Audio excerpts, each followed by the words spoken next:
Welcome back to VV study. मेरा नाम है संतोष कुमार। आइए आज हम देखेंगे एमबीए फर्स्ट सेमेस्टर का एक सब्जेक्ट है मैनेजरियल इकोनॉमिक, उसका देखेंगे unit 2 topic 3 returns and maximisation. इसको हम देखेंगे डिटेल में कि रिटर्न्स क्या होता है और मैक्सिमाइजेशन क्या होता है।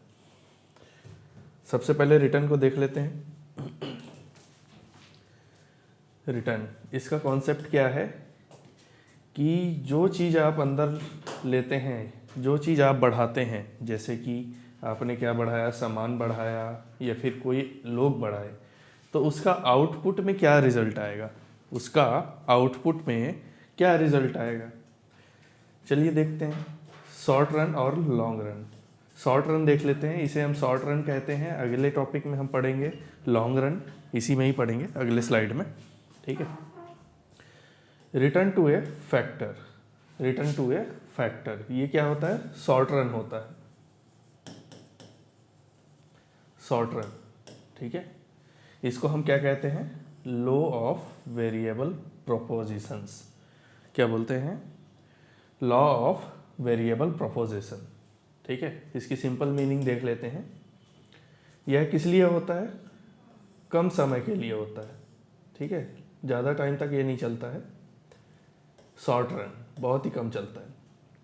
सिचुएशन, रिसोर्स लिमिटेड है, फिक्स्ड है, जैसे कि अपने पास एक मशीन फिक्स्ड है, एक ऑफिस फिक्स्ड है। यहाँ पर ओनली लेबर इंक्रीज, आपने यहाँ पर एक लेबर बढ़ाया, ओनली यहाँ पर एक लेबर को क्या किया, बढ़ाया, ओके। स्टूडेंट के लिए सिंपल सा लॉजिक है, increase people work get faster. अगर हम पीपल को बढ़ाते हैं, अगर लोग हम बढ़ाते हैं, तो यहाँ पर काम क्या हो जाता है, फास्ट हो जाता है, ओके। बाद में same space to many people, ठीक है, सेम स्पेस रहता है। अगर लोग बढ़ते हैं तो क्या होता है, क्राउडिंग बढ़ती है, क्राउडिंग बढ़ती है तो काम क्या हो जाता है, रुक जाता है, काम धीमा हो जाता है, ओके। इसका एग्जाम्पल समझ लेते हैं। किचन है, एक पिज़्ज़ा आउटलेट है, ठीक है, उसकी डिटेल देख लेते हैं। सिचुएशन क्या है, सिचुएशन है कि एक ओवन है, ये क्या है, फिक्स्ड फैक्टर है, फिक्स्ड फैक्टर। स्टेज 1 में देख लेते हैं हम एग्जांपल में। स्टेज 1 में है, अब यहाँ पर क्या मिलेगा, बेनिफिट मिलेगा। एक्शन क्या है, पहले एक आदमी हुआ करता था उस आउटलेट में, किचन के आउटलेट में पहले एक आदमी हुआ करता था, फिर उसने एक और ऐड कर दिया। ऐड करने के बाद क्या हो गया, काम आपस में शेयर्ड हो गया। जब शेयर हो गया, pizza made faster, pizza made faster, और पिज़्ज़ा बनाना तेज़ी से बढ़ने लगा, उसे हम क्या कहेंगे, इंक्रीजिंग रिटर्न कहेंगे। यहीं दूसरी तरफ स्टेज 2 है, जहाँ पर हमें क्या होता है, लॉस होता है। पहले से यहाँ पर दो आदमी थे, पहले से यहाँ पर दो आदमी थे ऑलरेडी, तो यहाँ पर दो और बढ़ा दिया, दो शेफ और बढ़ा दिया, 1 2 3 4। पहले से दो थे, काम अच्छा चल रहा था, प्रॉफिट में थे, फिर यहाँ पर दो और बढ़ा दिए, सोचे और प्रॉफिट होगा, इम्पॉसिबल, क्योंकि यहाँ पर 4 वर्कर ऑलरेडी यहाँ पर आ चुके हैं। आने के बाद यहाँ पर प्रॉब्लम क्या आती है, स्टिल ओनली 1 ओवन, यहाँ पर एक ही ओवन है, ठीक, पिज़्ज़ा गर्म करने के लिए, बनाने के लिए एक ही ओवन है, ठीक है। तो ओवन के सामने जो लोग रहेंगे, जो क्राउडिंग होगी, जो भीड़ होगी, वो क्या करेंगे, लाइन पर लगेंगे, और लाइन में लगने के बाद उनको यही लगेगा कि लाइन में लगना पड़ रहा है, बहुत ही ट्रैफिक आ रहा है, तो हमें क्या करना चाहिए, पिज्ज़ा नहीं लेना चाहिए, ओके, क्योंकि कस्टमर को कभी यहाँ पर वेट नहीं करवाना चाहिए।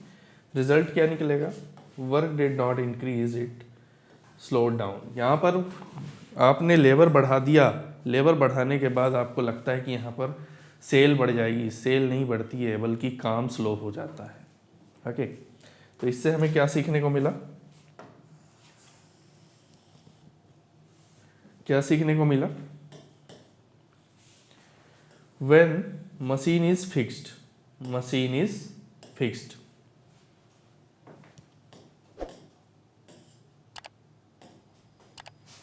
हमें क्या सीखने को मिला, व्हेन मशीन इज फिक्स्ड, ये मशीन यहाँ पर फिक्स्ड है।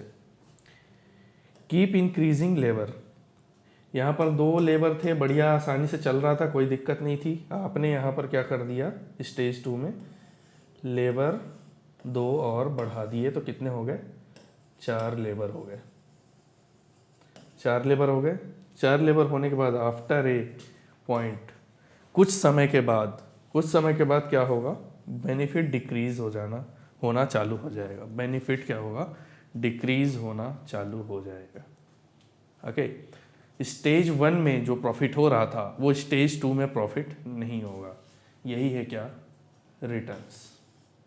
रिटर्न्स में return to a factor. Okay, और ये फैक्टर किस लिए है, शॉर्ट रन के लिए है, कम समय के लिए होता है। ओके, चलिए आगे चलते हैं।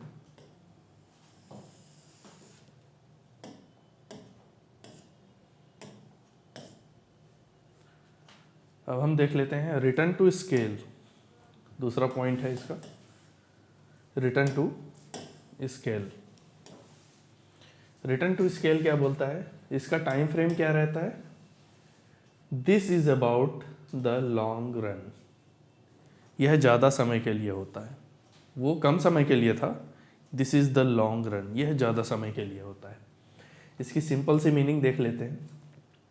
बिजनेस में अगर कोई रुकावट नहीं है, एक्सपेंडिंग द एंटायर बिजनेस, तो बिजनेस को हमें बढ़ाना चाहिए। ओके, जैसे कि increasing land, machines, labour, money, everything together, हर चीज़ को यहाँ पर हमें डबल करना चाहिए। जब यहाँ पर हमें बिजनेस में कोई रुकावट नहीं आ रही है, तो हमें अपने बिजनेस को एक्सपेंड करना चाहिए। क्या करना चाहिए, एक्सपेंड करना चाहिए, उस बिजनेस को बढ़ाना चाहिए। उसे हम क्या कहते हैं, रिटर्न टू स्केल कहते हैं। ओके,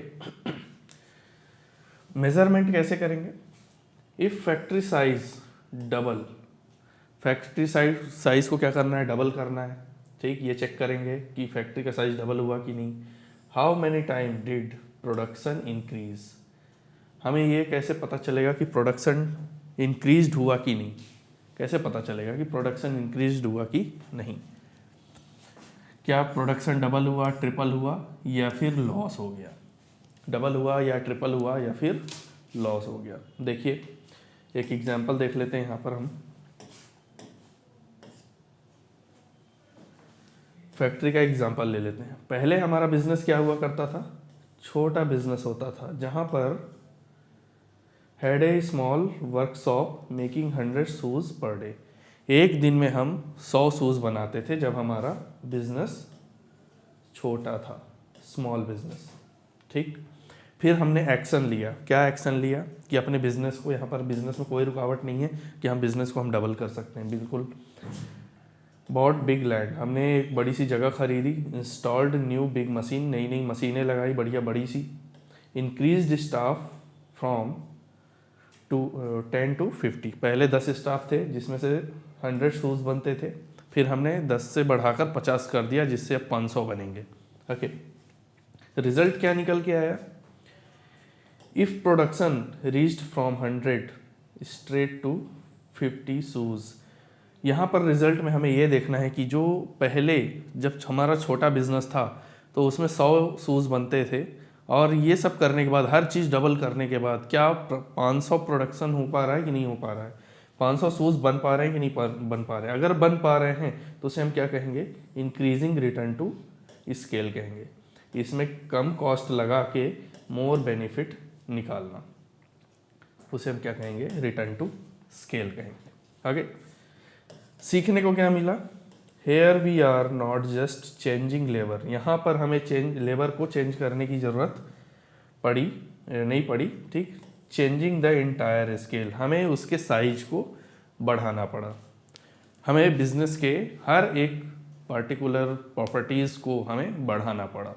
ओके, ये हमें सीखने को मिला रिटर्न टू स्केल में। चलिए आगे चलते हैं। Maximisation, the real purpose of a company, company का रियल पर्पस क्या है। मैक्सिमाइजेशन में कंपनी का रियल पर्पस क्या है, आइए जानते हैं। जो कंपनी है उन सब का एक डिफरेंट गोल होता है, डाइवर्स गोल होता है। ठीक है, कुछ कंपनियां आज ही प्रॉफिट कमा के पूरे मार्केट के क्या बनना चाहते हैं, किंग बनना चाहते हैं। आगे तो इसमें पहला पॉइंट हम देख लेते हैं, प्रॉफिट मैक्सिमाइजेशन। यह बहुत ही पुराना और क्लासिकल गोल की थ्योरीज है। ठीक, सिंपल से मीनिंग देख लेते हैं। फोकस क्या रहता है कंपनी का, most money in pocket after expenses. उनके खर्चे के बाद जो पैसे बचते हैं वो उनको किस चीज़ में लगाना चाहिए, उनको किस चीज़ में लगाना चाहिए जिसमें ज़्यादा रिस्क ना हो, हर प्रोडक्ट पर अच्छा मार्जिन हो, हर प्रोडक्ट पर 70% क्या हो, मार्जिन हो। ठीक है, लॉजिक देखिए, मान लो एक स्टूडेंट फाइंड करता है स्वीट स्पॉट जो एकदम कम कॉस्ट में और ज़्यादा प्रॉफिट देता है, जो एक कम कॉस्ट में ज़्यादा प्रॉफिट दे। कैसे, आइए इसका एग्जांपल देखते हैं। आपने एप्पल आईफोन का तो नाम सुना ही होगा, बिल्कुल सुना है। अगर इसका प्राइस हम 50,000 रख देते हैं तो सेल क्या हो जाएगी, ऑटोमेटिक बढ़ जाएगी। सेल क्या हो जाएगी, ऑटोमेटिक बढ़ जाएगी। इसका ग्राफ कैसे बनाएंगे, अगर हम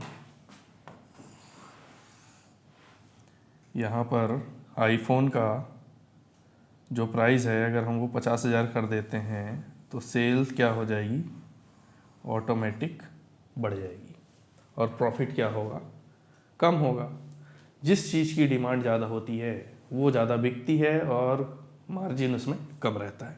ठीक, अगर इसी का प्राइस, अगर हमने इसका प्राइस 2 लाख कर दिया, आईफोन का जो प्राइस है अगर हमने 2 लाख कर दिया तो इसकी सेल क्या हो जाएगी, पूरी तरह से गिर जाएगी। क्यों, क्योंकि इसको चुनिंदा लोग ही खरीद पाएंगे, सब लोग नहीं खरीद पाएंगे।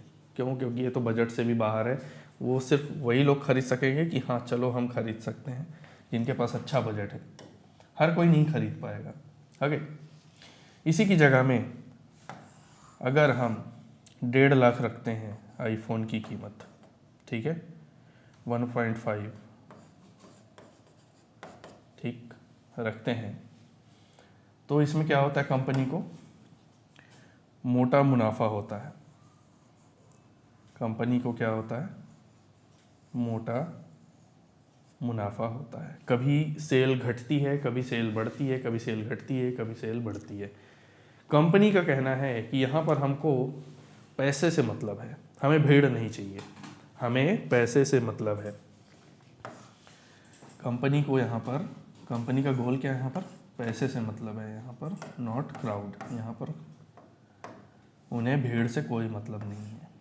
ओके, तो ये था हमारा प्रॉफिट मैक्सिमाइजेशन की प्रॉफिट मैक्सिमाइजेशन कैसे निकालते हैं। ठीक, चलिए देख लेते हैं नेक्स्ट, सेल्स मैक्सिमाइजेशन। ये दूसरा नंबर है, प्रॉफिट मैक्सिमाइजेशन फर्स्ट था, ये दूसरा है। ठीक, सेल्स मैक्सिमाइजेशन क्या होता है, सेल्स मैक्सिमाइजेशन का नेचर क्या होता है, मॉडर्न और एग्रेसिव बिजनेस का गोल को अचीव करना सेल्स मैक्सिमाइजेशन का काम होता है। सिंपल मीनिंग देख लेते हैं। Company stands will earn profit later. Company पहले आपको फ्री में देगी और प्रॉफिट अर्न बाद में करेगी। पहले आपको फ्री में देगी, क्यों, कैप्चर इंटायर मार्केट फर्स्ट, क्योंकि मार्केट में पहले वो अपना कब्जा जमाना चाहता है। 2016 में भी ऐसे ही कुछ हुआ था, मैं भी बताऊंगा आपको 2016 में क्या हुआ था, उसका एग्जांपल यहाँ से देख लेंगे, जियो का। ठीक है, वो तो आप समझ ही गए होंगे कि जियो का नाम लेते इस 2016 में क्या हुआ था।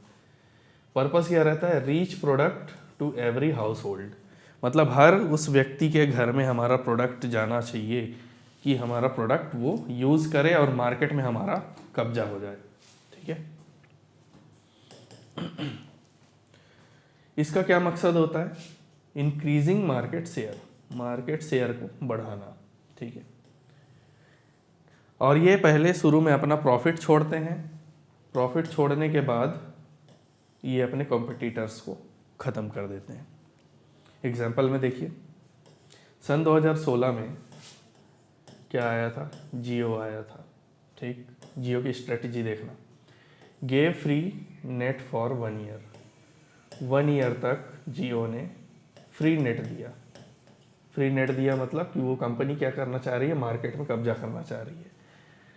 जब वो फ्री नेट दिया तो रोज पोर्ट, आइडिया, एयरटेल, दुनिया भर की जो जो कंपनियां थी, रोज पोर्ट हो रहा था। यहाँ पर पोर्ट होते होते पूरे मार्केट में इसने कब्जा कर लिया था। जो जियो था ना, वो पूरे मार्केट में कब्जा कर लिया था, अपना यहाँ पर लॉस सहन कर रहा था।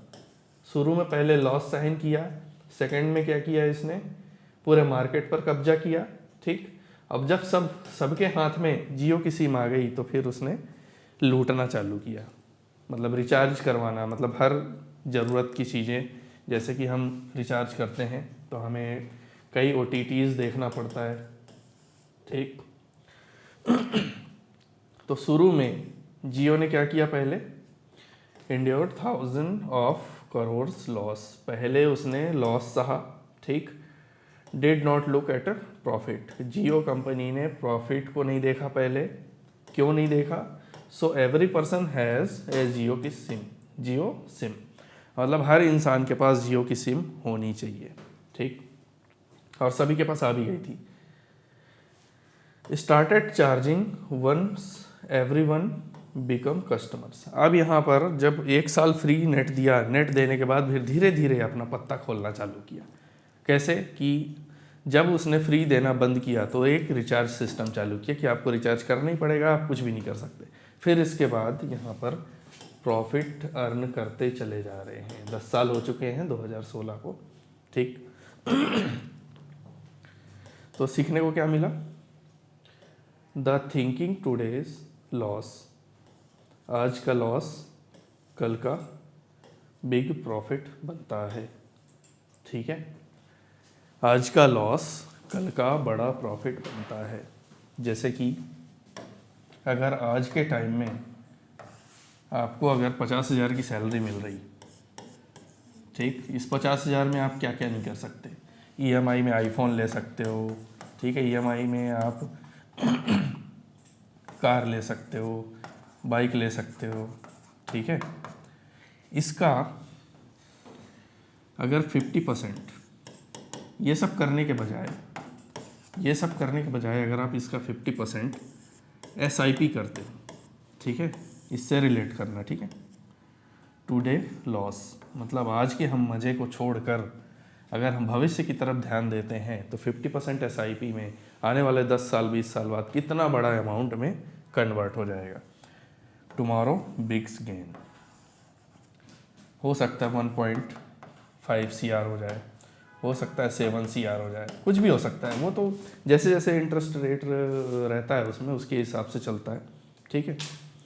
तो ये था हमारा सेल्स मैक्सिमाइजेशन। सो लास्ट में थैंक यू। अगर आपको ये टॉपिक समझ में आया हो तो चैनल को सब्सक्राइब कीजिए ताकि ये आपके पास लेटेस्ट अपडेट सबसे पहले पहुँचे। लाइक कीजिए, शेयर कीजिए। Thank you so much.